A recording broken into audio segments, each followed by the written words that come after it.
Lens की बात की जाए दोस्तों तो लेंस आते हैं हमारे 10 mm से लेकर 200 mm तक के। इसके बीच में आपको अपर्चर भी अलग अलग तरह के मिलते हैं। हेलो दोस्तों, आज के हमारे इस वीडियो में आपका बहुत बहुत स्वागत है। बहुत समय के बाद मैं वीडियो बना रहा हूं क्योंकि मैं वेडिंग सीजन में बिजी था और आपके लिए ढूंढ रहा था एक बेहतरीन टिप्स। आपके जो क्वेश्चन आते हैं मेरे इंस्टाग्राम पर, मेरे यूट्यूब चैनल पर कमेंट के थ्रू आप मुझसे पूछते हैं कि कौन सा कैमरा बेस्ट रहेगा, इस बजट में कौन सा कैमरा अच्छा रहेगा, या फिर मैं कौन सा कैमरा खरीदूं, मेरा बजट 1 लाख रुपया है, मेरा बजट 1.5 लाख रुपया है, तो मेरे लिए कौन सा बेस्ट कैमरा रहेगा। क्या आपके इन सवालों के जवाब मैं हर बार दे पाया हूं? तो मेरा ये कहना है कि मैं सिर्फ एक कमेंट का जवाब एक कमेंट में दे दूं वो पॉसिबल नहीं है, क्योंकि इसमें बहुत सारी चीजें होती है कि आपको कैमरा कौन से काम के लिए यूज में लेना है, आप उस कैमरे से कौन सी फोटोग्राफी करना चाहते हैं, कौन सी वीडियोग्राफी करना चाहते हैं। बहुत तरह की फोटोग्राफी होती है, बहुत तरह की वीडियोग्राफी होती है। तो मैं आपके लिए इसी ही सवाल का जवाब बहुत अच्छे तरीके से दूंगा। आपको अब कोई क्वेश्चन नहीं करना पड़ेगा, अब आपको कोई कमेंट नहीं करना पड़ेगा और मुझसे पूछना नहीं पड़ेगा कि आपके लिए कौन सा बेस्ट कैमरा है। कैमरा तो बेस्ट होता ही होता है, लेकिन आज का टॉपिक हमारा बेस्ट ये रहेगा कि कैमरे के साथ में जो लेंसेज पड़े हैं, बहुत तरह के लेंस होते हैं, शायद इतने ज्यादा तरह के लेंस होते हैं कि मैं यहाँ टेबल पर भी नहीं रख सकता, लेकिन मेरे पास जो मौजूद है और जो अवेलेबल है उनके बारे में बात करूंगा और आपको बहुत अच्छी तरह से समझा दूंगा कि आपके लिए बेस्ट लेंस कौन सा है और बेस्ट कैमरा कौन सा है। तो चलिए वीडियो को स्टार्ट करते हैं। मैं हूं आपका दोस्त विजय बड़ोलिया, आप देख रहे हैं अजेंटेस फोटोग्राफी चैनल। एक महत्वपूर्ण बात दोस्तों, यदि आप मंदसौर जिले के आसपास से कहीं पर भी हैं और किसी को फोटोग्राफी सिखाना चाहते हैं, वीडियोग्राफी सिखाना चाहते हैं, एल्बम एडिटिंग सिखाना चाहते हैं, कंप्यूटर की एडिटिंग सिखाना चाहते हैं और उसको वेडिंग का नॉलेज देना चाहते हैं, तो आपको उसके सारे सॉल्यूशन अजय डिजिटल स्टूडियो पर मिल जाएंगे। आप मुझसे संपर्क जल्दी से जल्द कर सकते हैं और एक परफेक्ट क्लास ले सकते हैं और 1 महीने में परफेक्ट आपका कोर्स जो है आप मुझसे ज्वाइन कर सकते हैं। लेंस की बात की जाए दोस्तों तो लेंस आते हैं हमारे 10 mm से लेकर 200 mm तक के। इसके बीच में आपको अपर्चर भी अलग अलग तरह के मिलते हैं। यदि आप अपर्चर को समझेंगे और लेंस के एमएम को समझेंगे तब जाके आपकी फोटोग्राफी और वीडियोग्राफी बेस्ट हो जाएगी। तो मैं बात करूंगा इनके बीच के सारे एमएम के बारे में और आपको बताऊंगा किस तरह से आप कैमरा बॉडी के साथ साथ अपना एक अच्छा लेंस चॉइस कर सकते हैं। और एक लेंस से आपका काम नहीं होता है तो आपको 2 से 3 लेंसेज यूज करना होंगे, तब जाके आपकी फोटोग्राफी, आपकी वीडियोग्राफी बेस्ट हो पाएगी और आप ऑल ओवर सब तरह की फोटोग्राफी कर पाएंगे। इसीलिए मैं कहता हूं दोस्तों, सिर्फ और सिर्फ कैमरा बॉडी ही इंपॉर्टेंट नहीं है, आपको लेंसेज 100% लेना है। मैं मानता हूं कि भैया एक लेंस से कभी भी कोई परफेक्ट काम नहीं हो सकता, आपको 3 से 4 लेंस तो लेना ही होंगे। उन 3 से 4 लेंसेज के बारे में मैं आपको बताऊंगा और आपकी फोटोग्राफी और वीडियोग्राफी को परफेक्ट बना दूंगा। सबसे पहले बात की जाए दोस्तों तो आप मुझे कहते हैं कि मेरा बजट है 1 लाख रुपया और मेरे लिए बेस्ट कैमरा कौन सा रहेगा। फिर मैं आपसे पूछूंगा कि आपको कौन सी कंपनी का कैमरा लेना है। फिर आप मुझसे पूछेंगे कि भैया कौन सी भी कंपनी का हो लेकिन बेस्ट होना चाहिए। अब उसमें बात आ जाती है कि आपने सबसे पहले कैमरा कौन सा यूज कर रखा है। यदि आप निकॉन कंपनी में है तो आपको निकॉन के कैमरे ज्यादा बेटर लगेंगे। यदि आप कैनन कंपनी में है तो आपको कैनन के कैमरे ज्यादा बेटर लगेंगे। यदि आप सोनी यूजर है तो आपको सोनी के कैमरे ज्यादा बेटर लगेंगे। तो मैं यदि आपको बजट के अकॉर्डिंग किसी चीज को बताता हूं तो आपको यूज करना भी उसको उतने ही अच्छे तरीके से आना चाहिए, तब जाके आपका जो है रिजल्ट अच्छा निकलेगा और आपकी फोटोग्राफी अच्छी हो पाएगी और मेरा सजेशन आपके लिए बेस्ट हो पाएगा। तो मेरा ये कहना है, यदि आप 1-1.5 लाख रुपए का कैमरा ऑलरेडी यूज करते हैं, जिस कंपनी में है उसी कंपनी में जाना चाहते हैं या कंपनी को शिफ्ट करना चाहते हैं, ये क्वेश्चन होना चाहिए। उसके बाद होना चाहिए कि मुझे काम क्या करना है, मुझे उस कैमरे से सिर्फ फोटोग्राफी करना है तो फोटोग्राफी किस तरह की करना है, मुझे पोर्ट्रेट फोटो निकालना है, मुझे कैंडिड फोटोग्राफी करना है, मुझे ट्रेडिशनल फोटोग्राफी करना है या मुझे अदर किसी तरह की फोटोग्राफी करना है, तो वो सब्जेक्ट भी होना जरूरी है, तब मैं आपको सजेशन अच्छा दे पाऊंगा। ठीक है, उसके बाद मैं आपको एक चीज ये बता देता हूं कि हर कंपनी के कैमरे जो हैं, जो भी कीमत में, वो उनका रिजल्ट पूरा देते हैं, पूरा अच्छा बेस्ट देते हैं। और हर कंपनी अगर कैमरा प्रोवाइड कर रही है, बना रही है और हमारे साथ में शेयर कर रही है तो वो उतना ज्यादा अच्छा है जितनी उसकी कीमत है। तो यदि आप 1 से 1.5 लाख रुपए इन्वेस्ट करते हो तो हर कंपनी का कैमरा जो है वो बेस्ट रहेगा आपके लिए। तो मेरा ये कहना है इस सीधे से तरीके से, कैमरा तो बेस्ट ही है, लेकिन साथ साथ में आपकी फोटोग्राफी या वीडियोग्राफी जो भी आप कर रहे हैं उसको क्लियर करना होगा। उसके बाद आपको जाना होगा लेंसेज के ऊपर। क्या लेंसेज का कोई महत्व नहीं होता है? एक बॉडी तो बेस्ट काम करती है, लेकिन साथ में यदि आपके पास एक अच्छा लेंस है और आपके वर्क के अकॉर्डिंग लेंस है तो आप बहुत अच्छा रिजल्ट निकाल पाएंगे। सबसे पहले बात की जाए, हमारे पास है किट लेंस। किट लेंस यदि हम यूज करते हैं तो 24-120, 24-105, 24-70, 28-75 इस तरह के बहुत सारे किट लेंस आते हैं। तो उनका अपर्चर रहता है हमारा f4 का।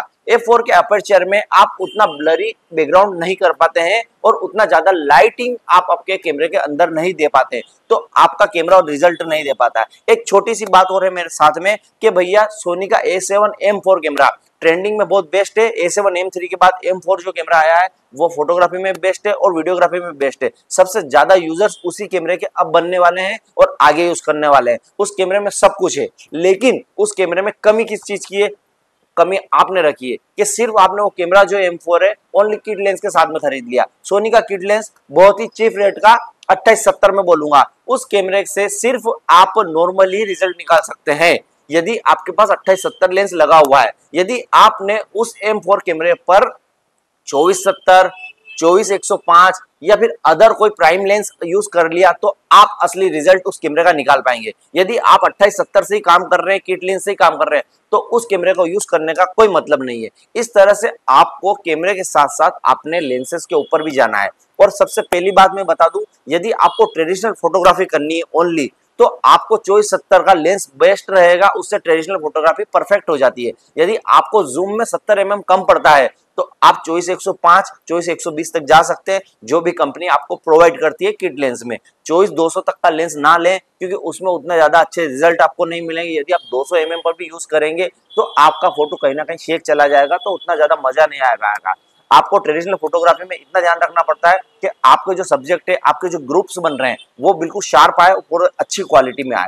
यदि आपको 24-70 mm में 70 mm पे मैंने सुना है कि भैया किसी दोस्तों के ग्रुप फोटोज जो है थोड़े से आउट चले जाते हैं, तो वो टेक्निक यूज नहीं करते। उसको टेक्निक यूज करना चाहिए f8 के अपर्चर से ऊपर जाकर आपको आईएसओ इंक्रीज कर लो, कोई दिक्कत नहीं है। आपकी फुल फ्रेम बॉडी है, आपके आईएसओ इसीलिए फुल फ्रेम बॉडी में ज्यादा दिया होता है कि आपके ग्रेन्स ना आए। तो आप 8 के अपर्चर के ऊपर काम करेंगे ना, तो आपके ग्रुप फोटोज जो है वो ब्लर नहीं जाएंगे और अच्छा रिजल्ट आपको मिल जाएगा। पहले हमने यूज किया 24-120 के लेंस, 24-105 के लेंस, तो हमें किसी तरह के जूमिंग में पावर में कोई प्रॉब्लम नहीं आती थी और हमारा रिजल्ट बेस्ट निकल जाता था। तो ट्रेडिशनल के लिए आपको मैं प्रोवाइड करूंगा कि 24-70 कम से कम लेंस आपका होना चाहिए। A4 का भी होगा तो भी चलेगा, कोई बात नहीं, लेकिन आपके शार्प फोटो उसी से आना चाहिए, ठीक है। इसके बाद आप चाहते हैं कि 24-70 से मैं पोर्ट्रेट फोटोग्राफी कर लूं, तो वो मुमकिन नहीं है। यदि आप पोर्ट्रेट फोटोग्राफी करते हैं, तो ये फोटोग्राफी की बात हो रही है, तो आपको 85 mm जरूर लेना होगा, तब जाके आपका काम अच्छा परफेक्ट हो पाएगा। 1.8 के अपर्चर पर आप पोर्ट्रेट फोटोग्राफी बहुत ज्यादा बेस्ट निकाल सकते हैं।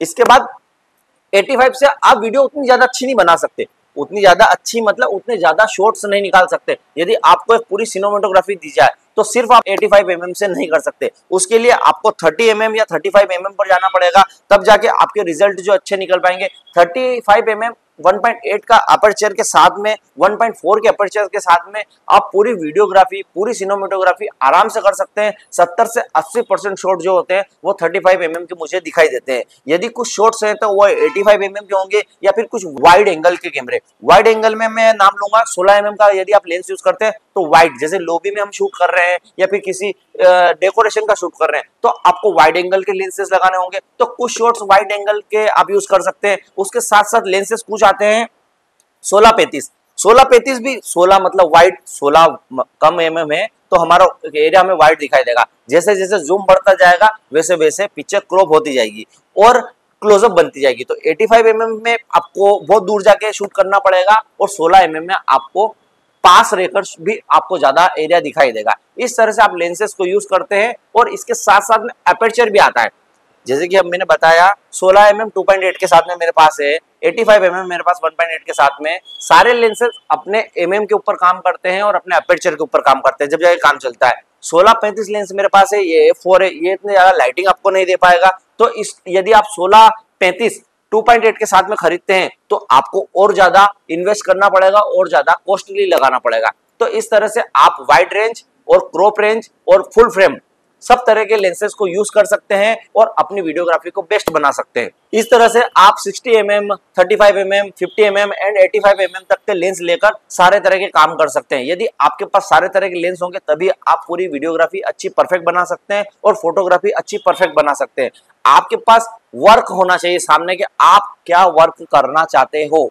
सिर्फ और सिर्फ आपका कैमरा बॉडी आपको पूरा रिजल्ट नहीं देगा, आपको हर एक तरह का रिजल्ट और हर तरह की बेस्ट क्वालिटी निकालने के लिए अलग अलग तरह के लेंसेज आपको लेना पड़ेंगे। इसमें ही मैं आपको एक चीज बता देता हूँ, यदि आपको एक ही लेंस खरीदना है और उससे पूरा रिजल्ट निकालना है तो ये चीज हो गई आपके 28-75 लेंस के साथ में। 28x75 लेंस आता है 2.8 में निकॉन कंपनी का, वो आपको रिजल्ट 2.8 में भी दे देगा, अपर्चर कम हो जाएगा तो आपके पिक्चर के बैकग्राउंड भी ब्लर अच्छे से बन जाएंगे, चाहे आप वीडियो बना रहे हो चाहे फोटो बना रहे हो, लेकिन वह एक स्टिल लेंस नहीं है, उससे आप ट्रेडिशनल भी कर सकते हो। कैनन में मैंने यूज किया है 24x70 का 2.8 लेंस, उससे आप पोर्ट्रेट फोटोग्राफी भी अच्छे कर सकते हैं और वीडियोग्राफी भी अच्छे कर सकते हैं और ट्रेडिशनल भी कर सकते हैं एक हद तक, लेकिन वो 2.8 अपर्चर के साथ में मिलेगा, आपको 1.8 अपर्चर में नहीं मिल रहा है। 1.4 अपर्चर में अब हमारे पास लेंसेस आने लग गए, तो आप इस तरह से लेंस के ऊपर भी ध्यान देंगे तो आपको कभी भी नहीं पूछना पड़ेगा कि मेरे लिए सबसे बेस्ट कैमरा कौन सा है।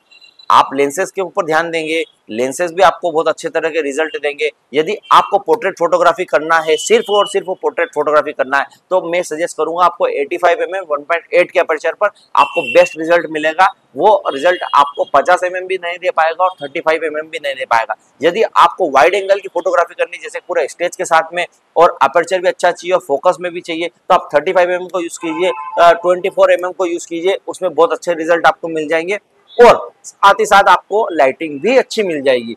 और यदि आपको ट्रेडिशनल शूट करना है तो 24mm टू 70mm का आप लेंसेज यूज कर आपका ट्रेडिशनल फोटोग्राफी कर सकते हैं। यदि आपको ऑल ओवर काम करना है, जैसे कि हम ऑल ओवर कैमरे की बात करते हैं, ये फोटोग्राफी करने में भी बेहतर है और वीडियोग्राफी करने में भी बेहतर है, तो आपको 3 लेंस प्रीफर मैं आपको करूंगा, 35mm, 50mm एंड 85mm। ये प्राइम लेंस होते हैं, इनसे सारे तरह की वीडियोग्राफी और फोटोग्राफी आपकी हो जाएगी लगभग लगभग। लेकिन आपको कंटिन्यू ट्रेडिशनल में यदि शूट करना है, कभी आपको वाइड एंगल के फोटो लेना है, कभी आपको क्रॉप करके फोटो लेना है, कभी आपको जूम करके फोटो लेना है, तो आपको एक 24x70mm का किट लेंस जरूर लेना होगा आपके कैमरे के साथ में, चाहे वो निकॉन कंपनी हो, चाहे वो कैनन कंपनी हो, चाहे वो सोनी कंपनी हो, या चाहे कोई अदर कंपनी भी हो, आपको एक किट लेंस तो साथ में रखना ही रखना है, तब जाके आप सब तरह के परफेक्ट फोटो निकाल पाएंगे। यदि वीडियो से आपको कुछ भी सीखने को मिला है और आपको समझ में आया है कि सिर्फ और सिर्फ कैमरा बॉडी काम नहीं करती है, हमको लेंसेज भी लेना होंगे, तब जाके हमारी फोटोग्राफी, हमारी वीडियोग्राफी परफेक्ट हो सकती है, तो प्लीज हमारे इस वीडियो को लाइक कीजिएगा, चैनल को सब्सक्राइब कीजिएगा, हमारे साथ बने रहेगा नई नई फोटोग्राफी के साथ में। फिर मैं आपको मिलता रहूंगा, तब तक के लिए गुड डे।